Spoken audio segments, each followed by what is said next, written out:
नमस्कार. आकाश टॅबलेट हा भारतामध्ये MHRD तर्फे शैक्षणिक उपयोगांसाठी तयार करण्यात आला होता. विद्यार्थ्यांचे ज्ञानार्जन अधिक परिणामकारक व्हावे या हेतूने असे लाखो टॅबलेट्स येत्या भविष्यकाळात विद्यार्थ्यांना दिले जावेत असा भारत सरकारचा मानस आहे. त्यापैकीच हा आकाश टॅबलेट आपल्याकडे उपलब्ध आहे. त्याचा वापर कसा करावा हे आज आपण बघणार आहोत. इथे बॅटरी चार्जिंगसाठी एक पोर्ट दिला आहे. त्यानंतर इथे ऑन ऑफसाठी एक बटन आहे. हे USB साठी डेटा तुमचा टॅबमध्ये घेण्यासाठी आणि टॅबमधून बाहेर घेण्यासाठी. त्यानंतर हे व्हॉल्यूम कंट्रोलसाठी 2 बटन इथे दिलेले आहेत. इथे मेमरी कार्ड स्लॉट इथे दिलेलं आहे. बॅटरी चार्ज करणे. तुमच्या उपकरणामध्ये एक बॅटरी देण्यात आलेली आहे. जेव्हा हे उपकरण तुम्ही पहिल्यांदा वापरणार असाल त्यापूर्वी किमान 6 ते 8 तास टॅब पूर्णतः बंद करून बॅटरी चार्ज करणे आवश्यक आहे. त्यासाठी डेटाविनने संमत केलेल्या चार्जर्सचाच वापर करा.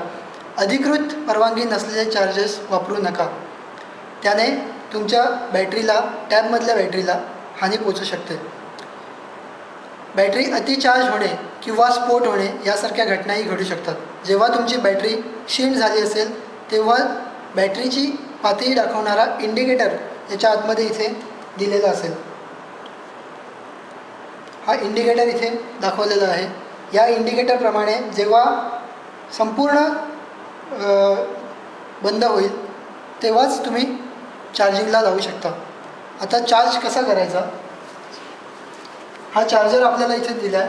हा चार्जर प्लगमध्ये टाकून इथे स्विच ऑन करायचं. चार्जिंगची पिन इथे टॅबमध्ये दाखवल्याप्रमाणे या पॉईंटमध्ये आतमध्ये टाकायचे. आत्ता आपण पाहणार आहोत टॅब स्विच ऑन कसा करायचा. या इथे वरच्या साईडला बटन दिलेलं आहे. हे बटन 3 सेकंदापर्यंत दाबून धरायचं. हा टॅब ऑन झाला. इथे स्टार्टिंगला अँड्रॉईडचं साईन येईल.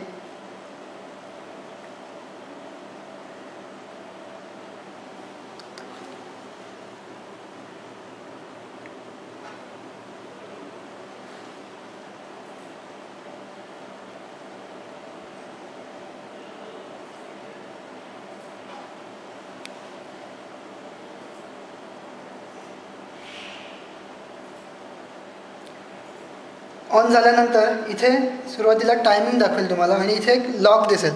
हे लॉक ओपन कसं करायचं. याच्यावरती प्रेस करून इथे या साईडला उजव्या साईडला ड्रॅग करायचं. त्यानंतर लॉक ओपन होईल. इथे तुम्हाला होम स्क्रीन येईल. या होम स्क्रीनमध्ये हे इंडिकेटर आहेत. इथे सुरुवातीला हे बॅकला जाण्यासाठी. हे जेव्हा एखादा तुम्ही मेनू ओपन केला असेल आणि तुम्हाला तिथून डायरेक्ट होम स्क्रीनवर यायचं असेल तेव्हा हे होम स्क्रीनचं बटन. आणि हे तुमचे ॲप्लिकेशन जे ओपन असतील ते ॲप्लिकेशन रिसेंट ॲप ज्याला म्हणतात ते बंद करण्यासाठी या बटनाचा वापर केला जातो. इथे व्हॉल्यूम वाढवण्यासाठी हे डायरेक्टली इथूनसुद्धा वाढवू शकता किंवा हे व्हॉल्यूम इथूनसुद्धा आपण वाढवू शकतो कमी जास्त करण्यासाठी. त्यानंतर इथे तुम्ही डायरेक्ट सेटिंगवरती जाऊ शकता. वॉलपेपर म्हणा किंवा मॅनेज ॲप आणि सिस्टम सेटिंग.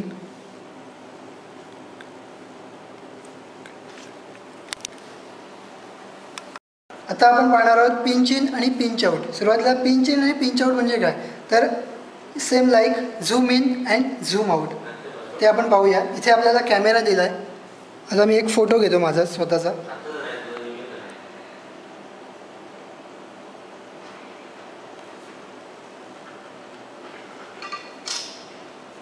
हा फोटो आपल्याकडे आहे. हा फोटो आपल्याला झूम इन करायचा असेल त्यावेळेला ही 2 बोट हे बोट आणि अंगठा फक्त स्क्रीनवरती ठेवायचे म्हणजे हे पिंच इन झालं आणि हे पिंच आऊट. म्हणजे झूम आऊट जेव्हा करतो आपण तेव्हा त्याला म्हणतात पिंच आऊट आणि हे पिंच इन. आता आपण या आकाश टॅबमध्ये कीबोर्डचा वापर कशा प्रकारे करायचा ते पाहणार आहोत. एखादं ॲप ओपन करायचं. मोस्टली कीबोर्डचा वापर हा मेसेज टाईप करण्यासाठी किंवा एखादे नोट्स टाईप करण्यासाठी केला जातो. आपण आता एखादी नोट्स इथे टाईप करताना बघूया.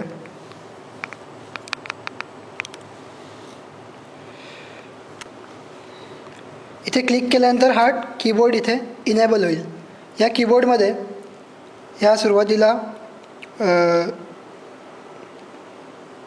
अल्फाबेटिकल कीज आहेत, ह्या स्मॉल केसेसमध्ये आहेत. आता आपल्याला कॅप्सलॉक आणायचं असेल तर या इथे ॲरो दिसतो आहे, त्या ॲरोवरती फक्त 2 सेकंदासाठी क्लिक करायचं, म्हणजे ते कॅप्सलॉक ऑन होईल. हे कॅप्सलॉक ऑन म्हणजे जेव्हा आपण टाईप करू तेव्हा ऑल लेटर्स जे आहेत ते कॅपिटलमध्ये येतील. त्यानंतर न्यूमरिकमध्ये जाण्यासाठी इथे 1 2 3 जे कॅरेक्टर्स दिसतात क्लिक करायचं, हे गेलं न्यूमरिकमध्ये. शिवाय तिथे स्पेशल कॅरेक्टर्ससुद्धा उपलब्ध आहेत. पुन्हा डायरेक्टली होम मेनूमध्ये येण्यासाठी हे बटन प्रेस करा. हे होम मेनूमध्ये. आता आपल्याला शॉर्टकट आणायचं आहेत. एखाद्या ॲप्सचे शॉर्टकट आणण्यासाठी हे ॲप्लिकेशन ऑन केलं, हे सगळे इथे आपल्याला ॲप्स दिसतात. आता मला हा फायरफॉक्स होम मेनूवरती आणायचं आहे, होम स्क्रीनवरती. याला फक्त प्रेस करून ठेवायचं, हा होम स्क्रीनवरती आला. दुसरा एखादा घेऊया, हा होम स्क्रीनवरती आला.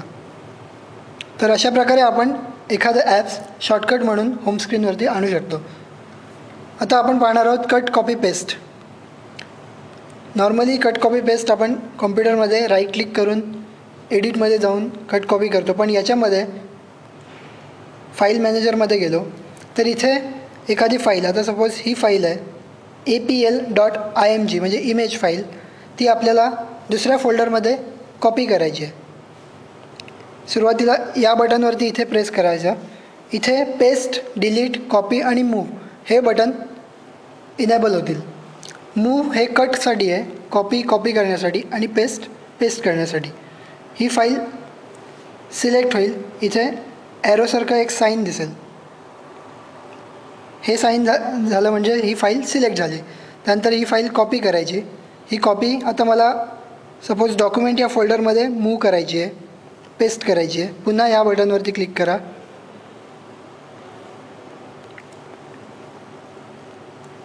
पेस्ट करा. ही कॉपी झाली.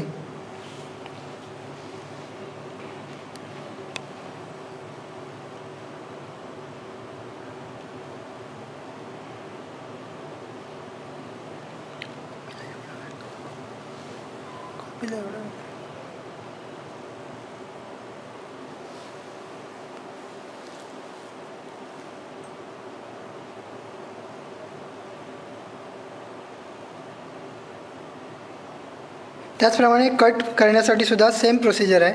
या बटनवरती जायचं, मेनू इनेबल होतील. त्यानंतर मूवचं बटन दाबून एखादी फाईल सिलेक्ट करून मूव बटन प्रेस केल्यानंतर पुन्हा आपल्याला जिथे एखादी फाईल न्यायची असेल ती आपण कट पेस्ट करू शकतो. आत्ता आपण पाहणार आहोत फाईल मॅनेजर. फाईल मॅनेजर म्हणजे काय? तुमच्या टॅबमधला संपूर्ण डेटा हा इथे फाईल मॅनेजर आहे. या फाईल मॅनेजरमध्ये टॅबमधला डेटा एवढाच नव्हे तर SD कार्ड म्हणजे मेमरी कार्डमधला डेटासुद्धा आपण इथे पाहू शकतो. आता यामध्ये मेमरी कार्ड नाही आहे म्हणून. शिवाय आपण USB जो लावणार आहोत, ही एक USB केबल आपल्याला दिलेली आहे. याच्यामध्ये इथे जो हा USB पोर्ट दिसतो आहे, त्या USB पोर्टमध्ये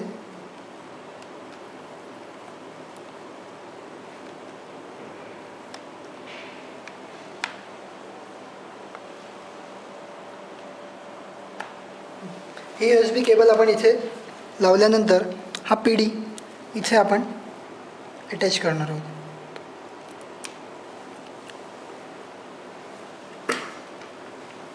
USB इन म्हणून इथे USB इज माउंटेड असा मेसेज इथे दाखवेल. आणि या USB मधला डेटा आपण इथे USBवरती, ही USBचं साईन आहे, तिथे आपण हा डेटा सगळा पाहू शकतो. हे बॅकचं बटन आहे पुन्हा पाठीमागे जाण्यासाठी. म्हणजे एखाद्या विंडोवरती आपण असू तर बॅक जाण्यासाठी हे बॅकचं बटन आहे. इथे आपला टॅबमधला डेटा आपण पाहू शकतो. या इथे SD कार्डमधला डेटा पाहू शकतो. इथे USBमध्ये म्हणजे तुमच्या PDमध्ये जो डेटा आहे पेनड्राईव्हमध्ये तो आपण इथे पाहू शकतो. हे इमेज पाहण्यासाठी. त्यानंतर इथे आहे व्हिडिओ किंवा मूवी इथे सेटिंग म्हणून दिले आणि हे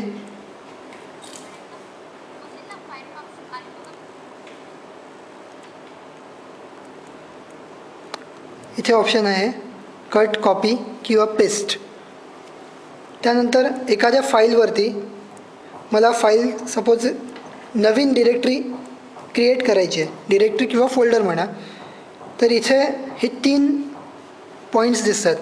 इथे क्लिक करायचं, न्यू डिरेक्टरी म्हणून म्हटलं आहे, क्लिक करा आणि इथे नाव असेल. सपोज मी आता MPCOE म्हणून एक MPCOE नावाचं फोल्डर क्रिएट करतो आहे. डन, क्रिएट म्हणा.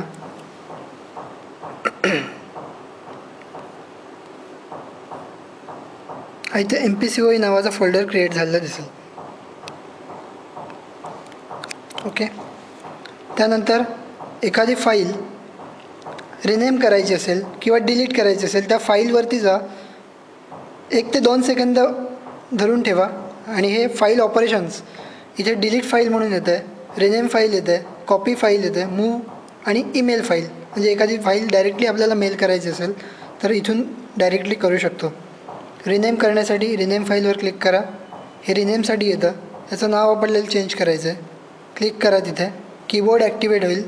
त्यानंतर XYZ सपोज मी नाव टाकलं. डन. त्या फाईल्स आणि रिनेमवरती क्लिक करा. फाईलचं नाव आपल्याला चेंज झालं दिसेल.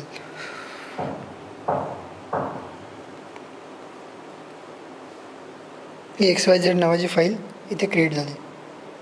ओके.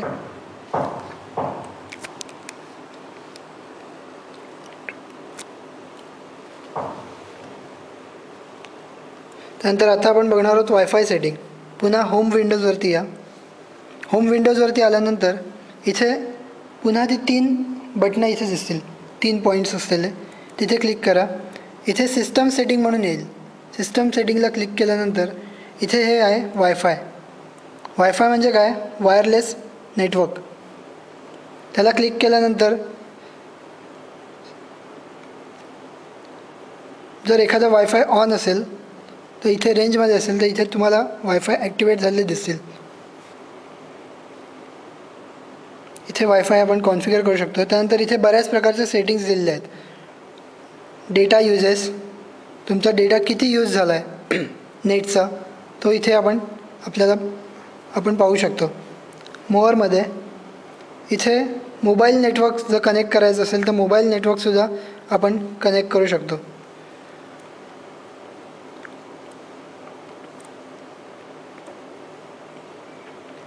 इथे साऊंडचे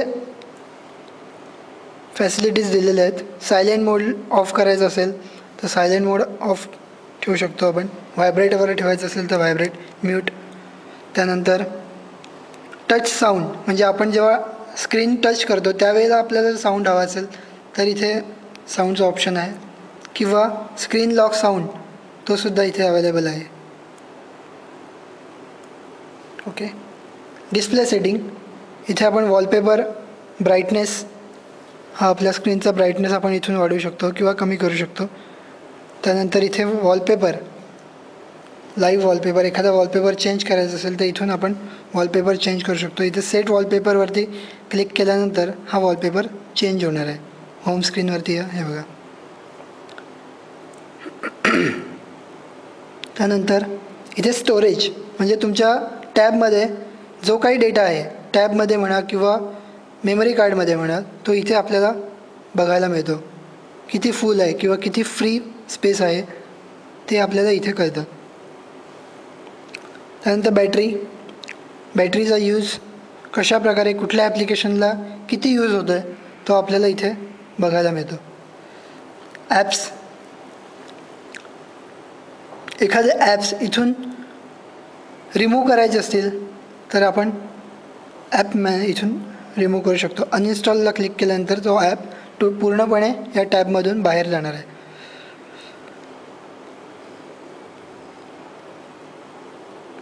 असे हे सेटिंग्स आहेत. इथे सिक्युरिटी आहे. जर तुमच्या स्क्रीनला एखादा पासवर्ड जर टाकायचा असेल तर आपण इथे सिक्युरिटी म्हणून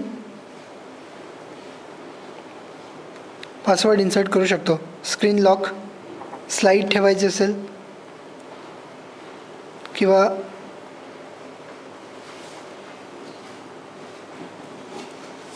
इथे ऑप्शन विचारतं. स्लाईड स्क्रीन ठेवायची असेल, एखादा पॅटर्न आपण जो ड्रॉ करतो तो पॅटर्न ठेवायचा असेल किंवा पिन आणि एक्स्ट्रा पासवर्ड अल्फा न्यूमरिकल वगैरे, तर आपण स्क्रीनला पासवर्ड इथून सिक्युरिटीमधून ठेवू शकतो.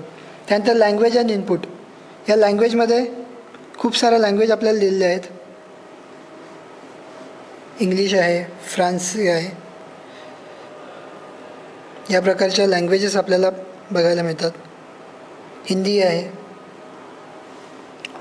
त्यानंतर बॅकअप अँड रिसेट. आपल्याला आपल्या टॅबचा टोटली बॅकअप जर घ्यायचा असेल तर आपण इथून बॅकअप माय डेटावरती क्लिक करू शकतो. इथून आपण बॅकअप आपण घेऊ शकतो. डेट अँड टाईम ॲडजस्ट करण्यासाठी. आणि इथे अबाउट टॅबलेटला गेल्यानंतर आपल्याला आपल्या टॅबलेटची टोटली माहिती मिळू शकते. अँड्रॉईडचं व्हर्जन कुठलं आहे, त्यानंतर बेस बँड व्हर्जन कुठलं आहे किंवा कर्नल व्हर्जन, हे सगळं आपल्याला इथे अबाउट टॅबलेटमध्ये मिळू शकतं.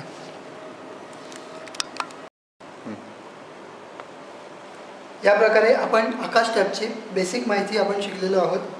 धन्यवाद.